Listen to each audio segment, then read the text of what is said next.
Kan di Atep Muslim ya? Ya, saya udah sering nih ngobrol sama Bang Edis.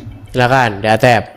Bang Edis, saya akan jawab mungkin agak berbeda dengan yang lain ya. Apa itu? Jadi gini Bang Edis, masalah tadi Nabi Muhammad nikahin umur yang 6 tahun ya. Karena dalam Al-Quran aja jangankan nikah 6 tahun gitu loh. Yang belum haid juga boleh.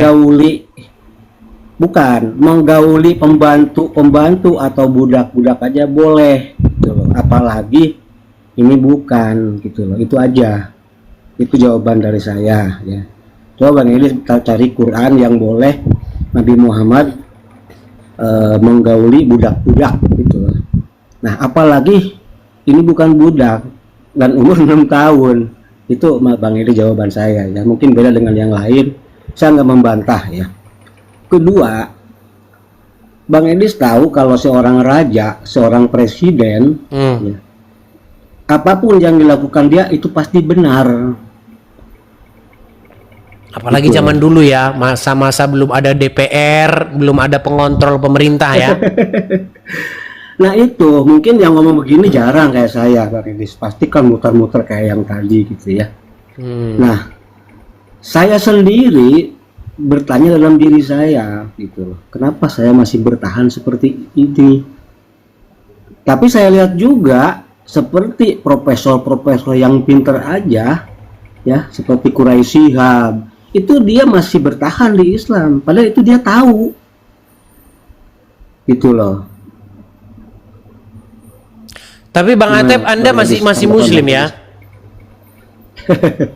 Kan saya bilang tadi, orang-orang yang pinter aja masih bertahan gitu loh. Tapi Nah, Anda kalau bertahannya misalnya itu gitu. bertahan karena mengimani atau bertahan karena biar aja lah daripada saya capek ngurus-ngurus pindah ke agama gitu, atau gimana? Saya masih berpikir ya, katakanlah Kristen Bang Edis, itu yang dijual juga nggak jauh, surga dan neraka. Oke. Gitu loh. Baik. Itu di situ ya. Saya masih berpikir saya ngapain sih pindah, toh sama gitu loh. Oke. Nah, Baik. dan saya Baik. jujur aja lagi di persimpangan, jujur aja gitu. Oke. Saya sedang menganalisa ya. Aku terima kasih ke Bang Edis. Kenapa? Saya belajar Islam dulu justru dari Bang Edis. Sekarang ini saya balik. Saya belajar Kristen mungkin dengerin Yusuf PI. Gitu. Jadi saya balik, Bang. Oke. Tapi di Karena KTP sama-sama Anda tertulis apa, Bang? masih Islam. Masih Islam. Walaupun sebenarnya Cuma- Anda sudah tidak mengimani itu lagi, Islam itu lagi. Sebenarnya gini, itu tadi masih mengimani, tapi istilahnya mungkin saya nggak full 100% seperti orang. Gitu ya. Oke. Udah di persimpangan jalan gitulah ya. Udah di persimpangan jalan. Tapi saya terus terang aja, saya setiap malam berdoa, Bang Edis. Saya bilang gini, kalau memang itu Yesus itu Tuhan saya, coba datanglah ke mimpi saya atau Allah misalnya. Tapi itu semuanya itu nggak ada, Bang. Masalahnya begini, Bang. Masalahnya begini, Bang. Masalahnya Tuhan itu kerjanya bukan nurutin keinginan kita. Gini. Tahu. Begini, Bang. Begini, Bang. Saya itu mengalami apa yang Anda alami. Saya sudah mengalami apa yang Anda alami itu mungkin sekitar ya 7 tahun atau 8 tahun silam. Begini. Pertama-tama Anda tadi mengatakan satu statement. Sama yang dijual di dalam kekristenan itu juga adalah surga dan neraka. Enggak seperti itu. Yang di dalam Islam itu tidak sama seperti yang di dalam kekristenan. Coba kira-kira begini. Yang membuat Anda berpikir atau meyakini bahwa adanya kehidupan setelah kematian itu apa? Anda beriman nggak bahwa ada kehidupan nanti setelah orang mati? Nah, itu saya juga jadi pertanyaan gitu loh. Adanya kehidupan kembali setelah mati gitu ya. Itu Baik. buat saya juga jadi pertanyaan. Baik, Gitu. ini pertanyaan-pertanyaan Jadi bagus yang dikaji oleh banyak orang. Karena manusia ini kan kita ini beda dengan spesies-spesies lainnya. Contoh ayam, kucing, kita beda dengan mereka, betul? Ya. Nah, kita memikirkan sesuatu yang besar, kita memikirkan sesuatu ada dari mana asal usul semesta alam ini? Kemana kita? Apakah kalau udah mati, apakah selesai begitu saja? Bla bla bla. Nah, orang-orang banyak yang menyimpulkan bahwa tidak ada kehidupan setelah kematian. Artinya kehidupan ini setelah mati udah selesai, seperti bagaimana kita dulu belum lahir, hilang, blank begitu saja. Nah, yang membuat saya meyakini bahwa ada yang namanya kehidupan setelah kematian itu adalah berita tentang kebangkitan Yesus yang diberitakan oleh para murid-muridnya. Kalau saya belajar agama lain, misalnya saya belajar agama Islam, Bang. Misal saya belajar agama Islam. Nanti di dalam surga, di dalam kubur ditanyain, siapa Tuhanmu? Siapa nabimu? Kitab sucimu apa? Terus nanti di kehidupan yang akan datang, nanti setelah kematian itu, kalau barang siapa yang mati dalam keadaan berjihad, maka akan diberikan kepadanya gadis-gadis dengan payudara yang besar-besar. Itu kan janji-janji di dalam Al-Quran. Menjadi pertanyaannya begini. Iya. Dalam sejarah agama Islam yang didirikan oleh Muhammad, adakah yang sudah masuk kepada kebangkitan itu? Ada nggak orang yang ngalamin itu? Kehidupan setelah kematian? Belum. Muhammad sendiri yang menggembar-gemborkan itu, dia sampai sekarang masih di kuburan. Nah, sementara kekristenan, banyak saya melihat debat-debat antara orang-orang beragama dengan orang-orang ateis. Apa buktinya Tuhan itu ada? Ada yang bilang buktinya adalah alam semesta ini. Bagaimana ada alam semesta ini kok bisa ada? Berarti ada yang mengadakan. Itu logikanya dia, dibantah lagi sama orang ateis.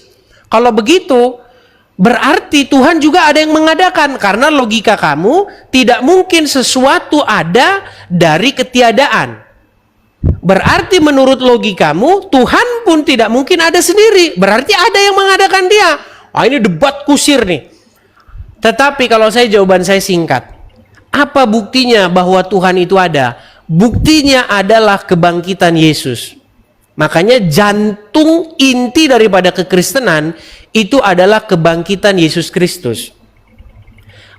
Bangkitnya Yesus itu membuktikan bahwa hal-hal yang kosmik, supranatural, hal-hal kehidupan yang akan datang, surga, itu ada karena kebangkitan Yesus. Nah, sekarang yang menjadi pertanyaan adalah, bagaimana mungkin kebangkitan Yesus itu adalah sebuah dongeng atau sebuah fairy tale, sebuah cerita-cerita fiksi omong kosong. Tetapi orang banyak mati-matian memberitakan itu. Para rasul memberitakan itu, Paulus memberitakan itu, murid-murid Yesus memberitakan itu. Dan itulah yang diberitakan di dalam Injil. Tuhan Yesus sebelum naik ke surga berkata, kamu sekalian adalah saksiku melihat peristiwa ini. Yesus beberapa kali menampakkan diri kepada murid-muridnya. Bahkan ada satu muridnya yang tidak percaya dengan hal itu. Dia menganggap itu omong kosong. Mana ada orang hidup lagi, man? Omong kosong. Namanya Toma. Toma itu bahasa Ibraninya. Atau kita kenal Thomas. Tuhan Yesus menampakkan diri kepadanya. Lihat, disuruh menaruh tangannya di lambungnya dan tangannya. Kata Tuhan Yesus apa? Aku sendirilah ini. Karena kamu melihat, kamu percaya. Kalau kamu melihat, kamu percaya. Berbahagialah mereka yang tidak melihat tetapi percaya. Itu pesan Yesus kepada orang-orang seperti kita yang nggak melihat.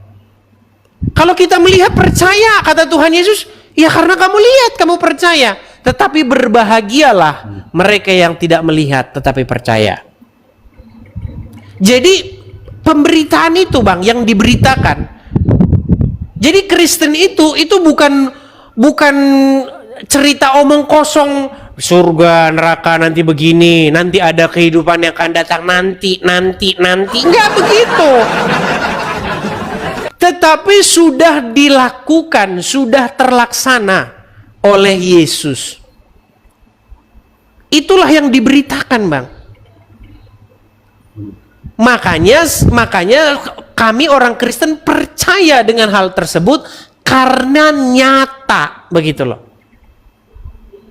Makanya kami tidak mau mengikuti orang mati di kuburan. Yang kami ikuti itu adalah Yesus yang sudah menuju kepada hidup yang kekal. Sebenarnya kita ini kan beragama ini kan ngomongin hidup yang kekal kan. Mau Islam, mau Kristen, agama-agama lain, kita berbicara tentang itu. Begitu loh. Nah, ini aku nanya dikit. Ya dikit nih. Coba dalam Kristen saya mau mendengar bahwa Kristen itu mendoakan semua orang. Ada doanya. Banyak, Bang. Kami kalau doa syafaat juga begitu. Kami berdoa bagi kesejahteraan umat manusia, berdoa bagi bangsa-bangsa, berdoa bagi bangsa-bangsa yang bertikai dan segala macam. Kami doa syafaat begitu. Iya, saya juga bingung gini. Orang Islam kan bilang rahmatal lil alamin katanya ya. Tapi berdoa itu hanya buat kelompok gitu loh. Nah itu juga buat saya jadi pertanyaan gitu loh. Makanya saya ingin tahu kalau doa-doa orang Kristen itu untuk semua alam, semua yang didoakan atau hanya untuk Kristen aja? Kami berdoa untuk kemaslahatan, kesejahteraan seluruh umat manusia, supaya rahmat Tuhan turun atas semesta alam tanpa membedakan agama manapun. Kami juga mendoakan supaya orang-orang Islam juga dicelikkan mata rohaninya, supaya mereka bisa membuka mata rohaninya terhadap kebenaran, supaya mereka itu tidak anarkis terus, kerjaannya tiap hari bikin rusuh terus, demo aja kerjanya. Gitu. Iya. Bang Idris pernah nggak ngomong ke orang Islam? Bang Idris kan debat sama orang Islam. Kenapa dalam Al-Quran nama-namanya itu hampir sama dengan di Bible? Seperti saya sudah menjelaskan asal usul Al-Quran, Bang.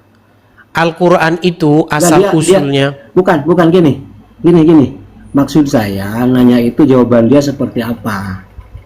Gitu. Kok beraneka ragam. Sama dengan kalau Muslim saya tanya, kenapa Al-Quranmu banyak menyebut-nyebut yang sudah ada di dalam Injil atau Taurat? Jawabannya biasanya, karena itu meneruskan ajaran sebelumnya.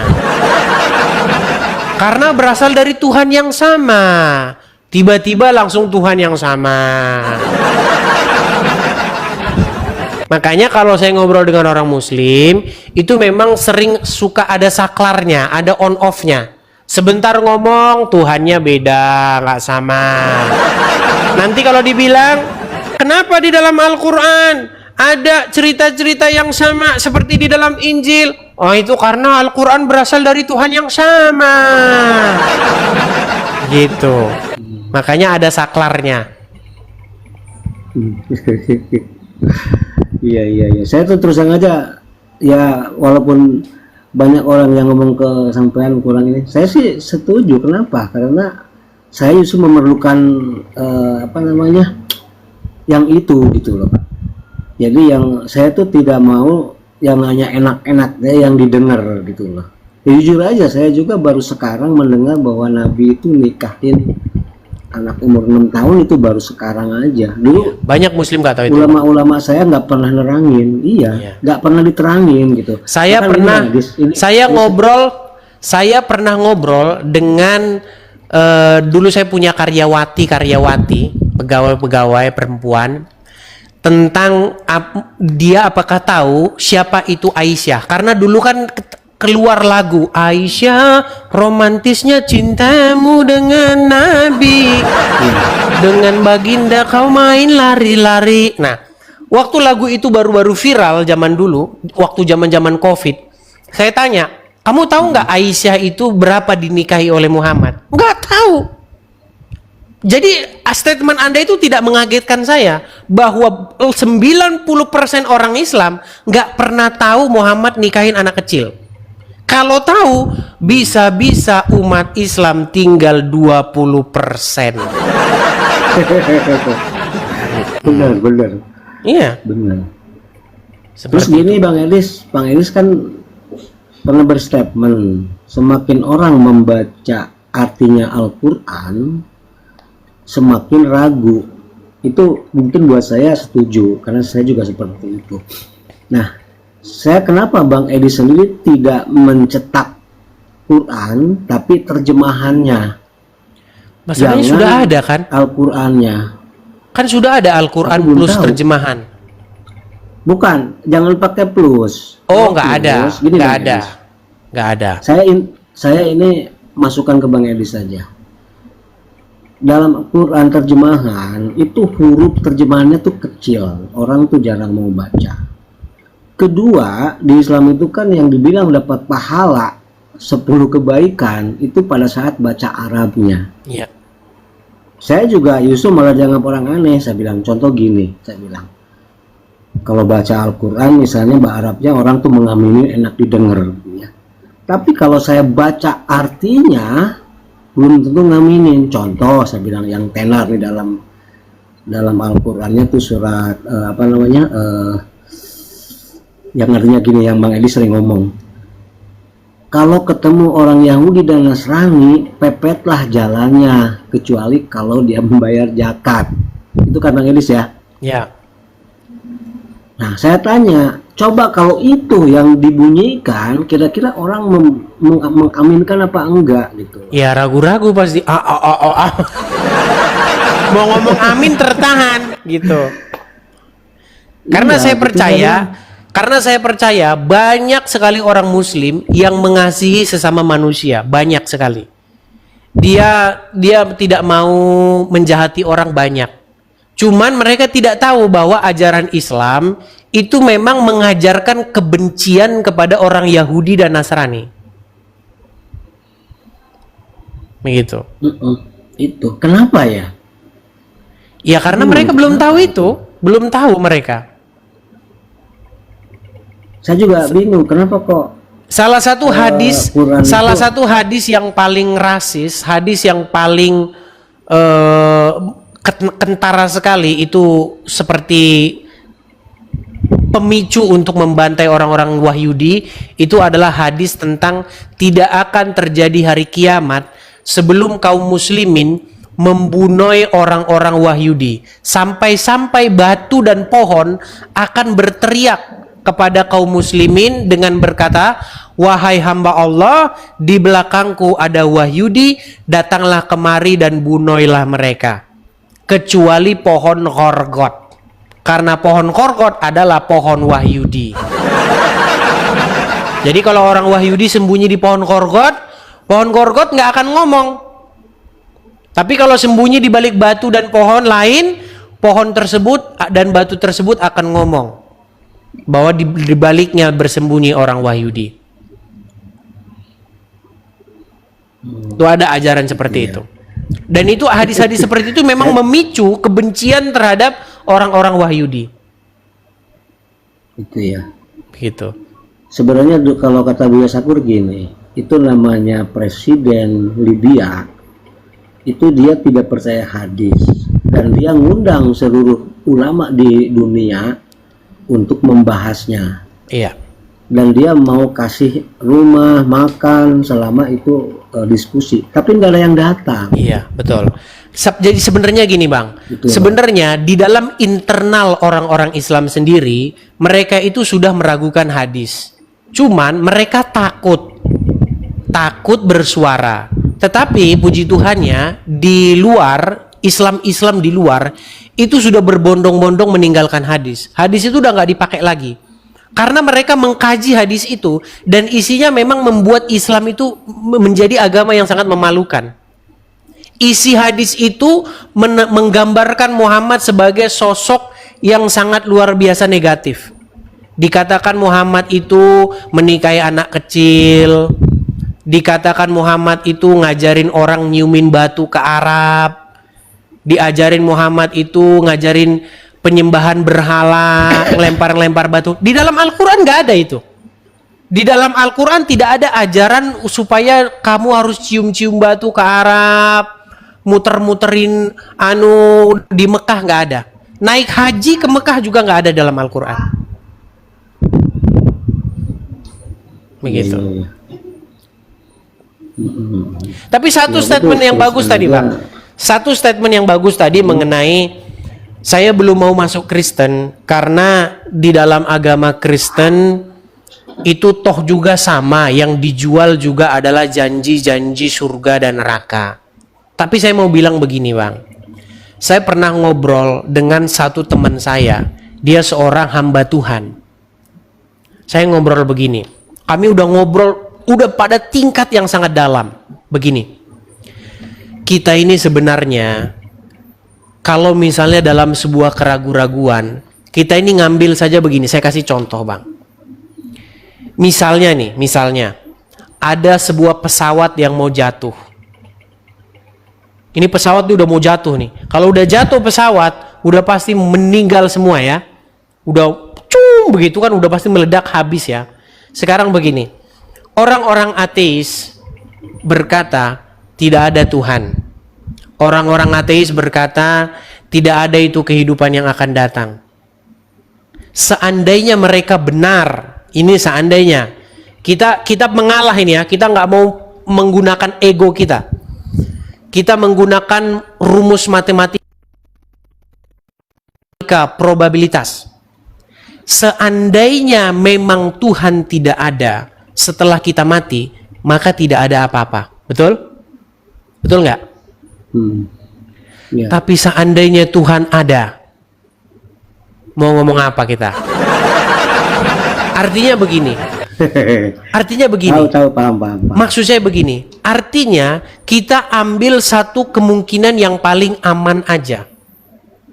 Apakah kalau kita hidup benar, apakah kalau kita hidup sesuai dengan firman Tuhan, kita rugi? Kan enggak.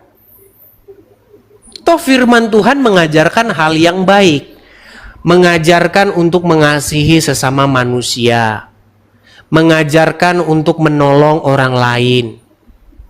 Kalau misalnya nanti toh kita mati nggak ada apa-apa, nggak rugi.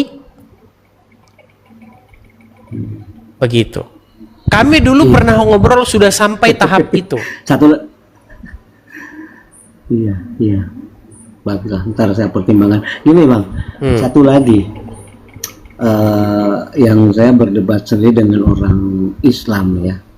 Cuman saya mau tanya abang dulu, itu para rasul atau sahabat lah kalau dalam Islam, kalau di Kristen dia meninggalnya pada bunuh-bunuhan nggak tuh? Bunuh-bunuhan nggak tuh? Nggak ada. Tidak ada sesama pengikut Yesus, yang pengikut Yesus ya, para rasul, kemudian Yohanes dengan Petrus tidak pernah baku hantam, bacok-bacokan nggak pernah. Kemudian Paulus dengan ini nggak pernah baku hantam, bacok-bacokan nggak pernah.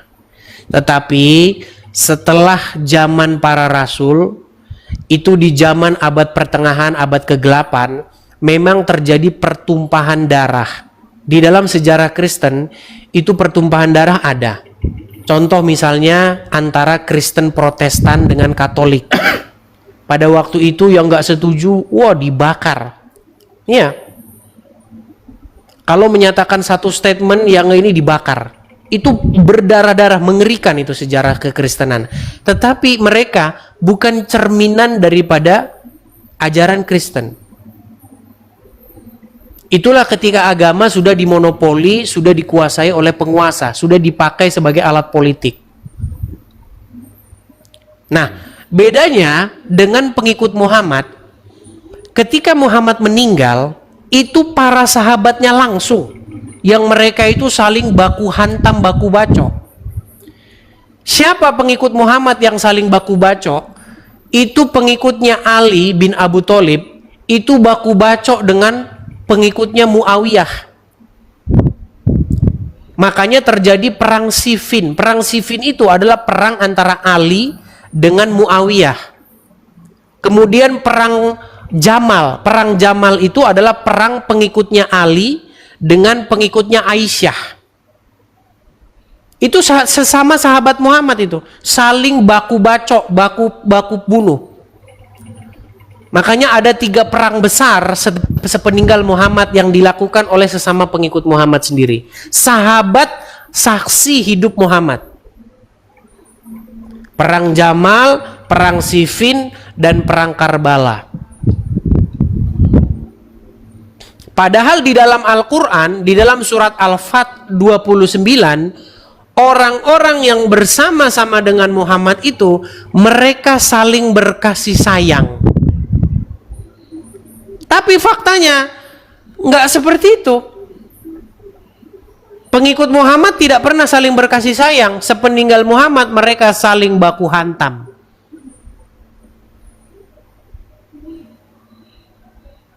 Makanya saya bilang Al-Quran mustahil dipercaya. Karena itu statement loh, itu bukan harapan loh. Harapan sama statement itu berbeda. Kalau harapan misalnya jangan kamu mencuri. Nah, itu kan harapan supaya jangan mencuri. Tapi surat Al-Fat ayat 29 itu statement, pernyataan bahwa orang-orang yang bersama-sama dengan Muhammad mereka saling berkasih sayang. Tetapi faktanya mereka saling bunuh. Seperti itu. Itu Bang Idris kan belajar Islam ya. Itu surat At-Taubah. Itu sebenarnya maknanya siapa, Bos? Kayaknya itu kan perang yang diceritakan gitu loh. Kira-kira surat At-Taubah itu adalah surat yang berisi seruan kepada orang-orang Islam untuk memerangi orang-orang yang tidak beriman kepada Allah dan Rasul-Nya. Sampai mereka membayar jizyah. Ayat itu sebenarnya dulu diterapkan untuk mengembangkan agama Islam. Tetapi karena umat Islam yang modern sekarang sudah menyadari bahwa ayat itu tidak bisa diterapkan, jadi ayat itu harus dipelintir. Tapi ada orang-orang Islam yang radikal masih menerapkan ayat itu. Iya, justru saya kan sering ngobrol ya dengan orang-orang ustadz gitu ya. Mereka tuh jarang menerangkan ayat itu, termasuk Saiful Karim ya. Gak pernah bahas surat At-Taubah. Dan At-Taubah itu juga tidak diawali dengan Bismillah. Artinya tidak dimulai dengan, kan semua ayat ada Bismillahnya Bang Edis ya. Nah, At-Taubah itu nggak ada. Gitu. Iya, betul. Yang saya heran itu kiai-kiai, ulama-ulama, apalagi di TV itu nggak pernah membahas namanya At-Taubah gitu. Iya, mengenai kata Bismillah itu sendiri. Mengenai kata Bismillah itu sendiri di dalam satu pembukaan ayat Al-Quran, di setiap pembukaan ayat Al-Quran itu kan ada kata Bismillahirrahmanirrahim, yang artinya dengan menyebut nama Allah yang maha pemurah lagi maha penyayang. Jadi Allah itu dibuka terus dengan kata-kata pemurah dan penyayang, pemurah dan penyayang. Tetapi di dalam At-Taubah, memang isi At-Taubah itu adalah ayat yang bantai, bunuh, bantai, kan itu isinya At-Taubah itu. Ya kan? Peperangan isinya. Nah, kenapa tidak ada pembuka surat At-Taubah itu dibuka dengan Bismillahirrahmanirrahim? Karena isinya nanti bertentangan. Pembukanya bertentangan dengan isinya. Bagaimana mungkin Allah pemurah lagi penyayang tapi isinya kayak begini? Nah, para pakar itu sebenarnya berbeda pendapat. Jadi ada yang mengatakan bahwa pembukaan basmalah itu bukan bagian Al-Quran sebenarnya. Jadi Al-Quran itu dulu nggak ada itunya, nggak ada Bismillahirrahmanirrahimnya. Semua ayat Quran itu nggak ada itunya dulu. Kemudian ayat itu ditambahkan saja. Begitu. Tapi kajian-kajian seperti ini itu memang tidak diterima oleh orang-orang Islam yang awam, yang apalagi yang ngajinya cuman amin. Alhamdulillah, amin. Nah itu jauh Bang, jauh. Jauh itu. Cuman gitu, saya tuh kalau kayak saya banyak kritis tuh malah orang-orang dibilang saya tuh aneh gitu loh. Kan saya bilang saya tuh pingin nanya dan coba kita itu berpikir gitu cerdas. Sampai saya bilang gitu, tapi mereka ya gitu, malah yang dianggap aneh saya gitu. Iya, tapi pesan saya cuma satu lah Bang Atep. Pesan saya cuma satu. Pesan yang saya sampaikan apa? Gini. Setelah saya membaca Al-Qur'an sampai habis, setelah saya membaca Alkitab sampai habis, saya simpulkan bahwa setiap manusia seharusnya meneladani Kristus, meneladani Yesus. Jadi manusia itu, Nah, itu yang belum saya bisa. nah ini, jadi standar hidup orang itu harus mengikuti Tuhan Yesus. Jadi barang siapa yang menerima Yesus sebagai suatu sosok yang kepadanya kita harus mengikuti, takluk, patuh, ngikut, itulah jalan yang benar. Sebagaimana kita harus hidup, seperti itulah yang Tuhan Yesus ajarkan. Kamu harus hidup begini dan begitu. Itu pesan Tuhan Yesus. Hiduplah sesuai dengan apa yang kuajarkan. Itu kata Tuhan Yesus. Menuruti apa yang kuperintahkan kepadanya. Kalau orang mengikuti Tuhan Yesus, dunia ini akan menjadi sorga. Sorga itu turun hadir ke dunia ini. Tapi kalau orang mengikuti Muhammad, ya,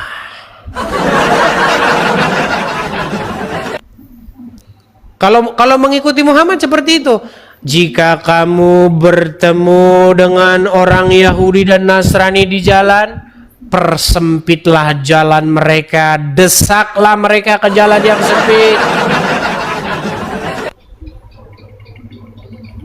Sementara apa kata Tuhan Orang Yesus? Muslim nggak tahu itu.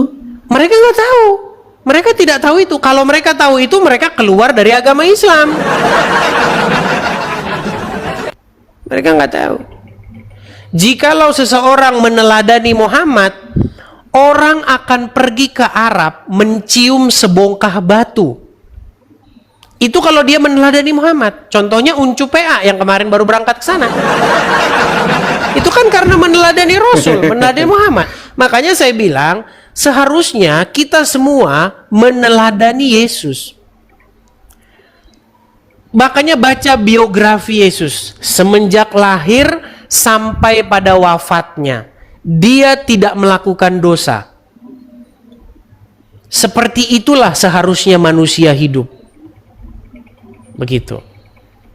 Apakah Yesus pernah membalas kejahatan dengan kejahatan? Tidak pernah.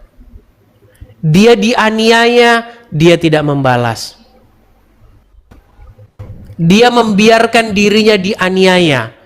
Di dalam Bible digambarkan, ia seperti seekor anak domba yang dibawa ke pembantaian.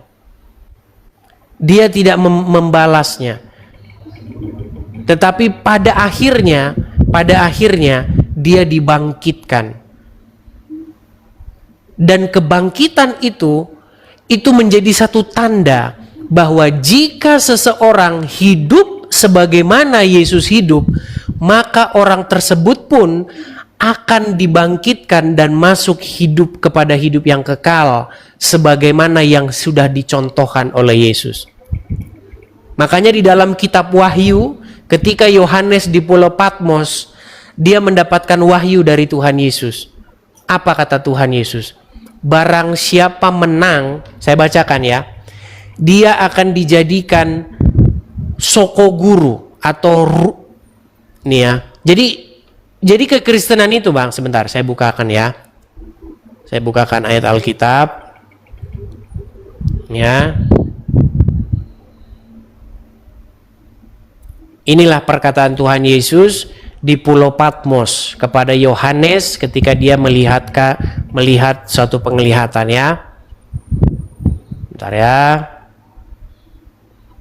Sabar.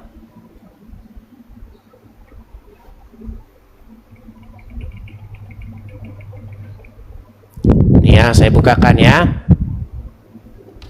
Saya balikkan. Mungkin ini terjemahannya kalau kurang enak, saya ganti terjemahan yang lain ya. Nih, di dalam Wahyu pasal yang ke-3 ayat yang ke-12. Nih ya, saya bacakan. Ini kata Tuhan Yesus. Barang siapa menang, menang di sini artinya dia itu hidup sesuai dengan teladan Yesus. Dia hidup mengikuti perintah-perintah Yesus. Barang siapa menang, ia akan kujadikan soko guru di dalam bait suci Allahku, dan ia tidak akan keluar lagi dari situ. Dan padanya akan kutuliskan nama Allahku, nama kota Allahku, yaitu Yerusalem baru yang akan turun dari sorga dari Allahku, dan namaku yang baru. Mungkin ini susah ya. Kita lihat terjemahan terjemahan yang mudah. Kita pakai terjemahan TSI. Saya suka terjemahan TSI ini karena terjemahan sederhana Indonesia. Ini sudah pernah dilakukan seminar di gereja kami pada waktu itu, waktu mereka mempasarkan terjemahan TS ini. Makanya kalau teman-teman mau baca Alkitab pakai TS ini lebih mudah. Terjemahan sederhana. Nih ya. Aku berjanji kepada setiap orang yang menang dalam peperangan rohani ini, kamu akan aku jadikan seperti tiang besar di rumah Allahku. Artinya, kamu berhak tinggal di sana selama-lamanya, dan pada dirimu aku akan menuliskan nama Allahku, nama kota Allahku, yaitu Yerusalem yang baru yang akan turun dari surga, juga namaku sendiri. Jadi maksudnya nama Yesus ditulis kepada dirinya, itu maksudnya dia itu mencapai kepada hidup yang abadi itu. Jadi bahasa-bahasa dalam Bible itu memang banyak bahasa-bahasa yang metafor, karena itu bahasa-bahasa metafisik semua yang kita sebenarnya tidak tahu persis bagaimana nanti keadaannya di sana. Intinya pesannya, makanya kemarin kan sempat heboh itu masalah saya debat dengan diskusi Dwinatur, Tritunggal, di sana nanti begini, ada roh, ada begini. Saya mengatakan kita sebenarnya nggak paham betul masalah begitu-begitu itu. Hal-hal yang kosmik, hal-hal yang metafisik, kita sebenarnya nggak sampai ilmu kita ke sana. Makanya pesan Tuhan Yesus itu adalah apa? Supaya kita hidup kudus, tidak bercacat celah. Makanya firman Tuhan kepada Abraham, hiduplah di hadapanku dengan kudus dan tidak bercacat celah. Apa pesan di dalam perjanjian baru? Kuduslah kamu sebab aku kudus. Kamu adalah umat imamat yang rajani. Begitu. Itu saja pesannya. Masalah nanti gimana di kehidupan yang akan datang, ya kita nggak tahu. Tugas kita itu saja dulu. Begitu. Meneladani Yesus. Seperti itu, Bang. Bagaimana kita harus memperlakukan manusia. Seperti itu. Memperlakukan sesama. Teman saya bilang ke saya gini, kamu tuh Bang Edis, teman saya bilang begini, kamu itu Islam tapi rasa Kristen katanya. Iya, ya saya bilang nggak apa-apalah, paling tidak saya mempelajari dulu ya. Kan saya bilang kalau memang Yesus itu menjamah saya, ya kenapa enggak begitu. Saya tidak, kalau kata tadi kan Buya Sakur, jangan takut murtad, itu saya setuju gitu loh, daripada ya, selama ini nggak paham dengan saya pelajari. Cuman saya masih gimana ya Bang Elis ya, sulit lah saya omongkan lah. Bang Elis juga paham ya. kan. Pelan-pelan Bang, itu proses Bang. Itu pokoknya kalau Abang masih jadi Islam, Abang itu akan hidup di dalam sebuah kekang. Di dalam sebuah kekang atau beban ritual-ritual. Jadi Anda akan gini, nanti jam 3 begini lagi. Jam 6 gitu lagi. Kristen nggak ada seperti itu Bang. Itu juga saya pernah diskusi gitu ya Bang. Malah mereka itu yang ya udah kalau begitu kamu keluar dari Islam. Karena saya belum bilang begini, dalam Quran itu di sholat itu nggak ada mengatakan gerakan. Nggak ada. Terus saya bilang gini, Nabi Muhammad itu kan punya sahabat 4 atau 5 yang kita ketahui ya. Masa sih nggak bisa ngasih tahu cara sholat seperti apa Iya. kepada 4 orang itu Beda-beda semua. gitu loh. Itu sampai saya pertanyakan, iya, artinya Nabi Muhammad itu mungkin tidak ngasih contoh. Ya. Buya Sakur pernah Ekstrimnya bilang. saya jangan-jangan Iya, Buya Sakur pernah bilang gimana katanya? antar mazhab. Contoh misalnya pada waktu takbiratul ihram, ada yang bilang tangan tuh di atas begini, ada yang bilang di bawah telinga begini, ada yang bilang begini. Masalahnya bang, kalau begini apa Tuhan terus lari begitu? Kalau begini Tuhannya mendekat, Nah, itu. kalau begini Tuhannya jauh. Apa sih memangnya kalau begini terus kenapa? Begini terus kenapa? Makanya saya bilang di dalam Islam itu orang hidup dalam ritualisme dan itulah yang dihancurkan oleh Tuhan Yesus. Ketika perempuan Samaria datang kepada Tuhan Yesus, perempuan Samaria itu karena mereka punya dogma menyembah Tuhan itu di Gunung Gerizim ini. Tetapi kau bangsa Yahudi mengatakan Yerusalemlah tempat menyembah. Padahal kami orang-orang Samaria berkata tidak, menyembah Tuhan harus di Gunung Gerizim ini. Kalau orang Islam berkata, oh menyembah Tuhan harus menghadap Ka'bah. Tetapi Tuhan Yesus mengajarkan sesuatu yang bukan seperti itu. Bukan seperti itu. Orang menyembah Tuhan itu di dalam roh dan kebenaran. Makanya nggak kamu harus begini, nggak harus begitu. Bagaimana kita membuat satu koneksi? Makanya di dalam Kristen itu ada yang namanya Roh Kudus, Roh Tuhan. Kalau Roh Tuhan itu tinggal di hati seseorang, maka Roh Tuhan itulah yang akan menuntun orang tersebut kemana dia akan melangkah. Makanya bait Tuhan yang sejati itu bukanlah bangunan-bangunan, bukanlah di tempat ini dan di tempat itu. Tapi kalau Anda belajar agama Islam, wah bisnis. Sholat di Masjid Nabawi sama dengan sholat 1000 kali di tempat lain. Nah karena kata-kata ini, kata-kata pancing ini, 1000 ini, orang akhirnya nabung puluhan tahun berangkat ke Arab, sholat di Masjid Nabawi. Biar apa? Biar dapat pahala 1000 kali lipat. Kena prank. Iya, itu yang terjadi. Bahkan saya gini Bang Elis ya. Saya kan kebetulan orang struktur bangunan ya. Saya tanya, itu panjang lebarnya Ka'bah berapa? Ya, panjang 11 katanya ya, tinggi 10. Itu tidak mungkin batu cuma nomplok Bang Edis. Itu tuh pasti dibeton, dibikin pakai tiang pancang, pakai beton, makanya ditutupin, nggak pernah dibuka. Justru kalau Bang Edis mau membuktikan, coba aja diketok gitu, apa itu berbatu apa beton gitu loh. Ya, itu Nah, masalah Ka'bah. Ditentang. Ya, masalah Ka'bah itu juga sudah kita bahas Bang, sudah lama. Ka'bah itu sebenarnya itu bangunan tempat langganan banjir. Jadi Ka'bah yang sebenarnya itu sebenarnya udah nggak ada. Yang dibangun itu yaitu bikinan Jepang, made in Japan itu. Ya Ka'bah itu yang sekarang itu made in Japan. Jadi teknisi-teknisinya, drainasenya itu semua sudah didatangkan dari luar negeri. Nih ya, saya akan tunjukkan Ka'bah yang sebenarnya nih. Dari zaman dulu, dari zaman lama ke lama, itu adalah tempat kubangan air. Jadi kalau saya bilang kubangan air mungkin terlalu keras, tapi emang bener gitu loh nih ya. Banyak Muslim nggak tahu itu nih. Ini Ka'bah nih. Nih, ini Ka'bah itu ya tempat banjir sebenarnya. Berkali-kali Ka'bah itu banjir nih, air semua ini.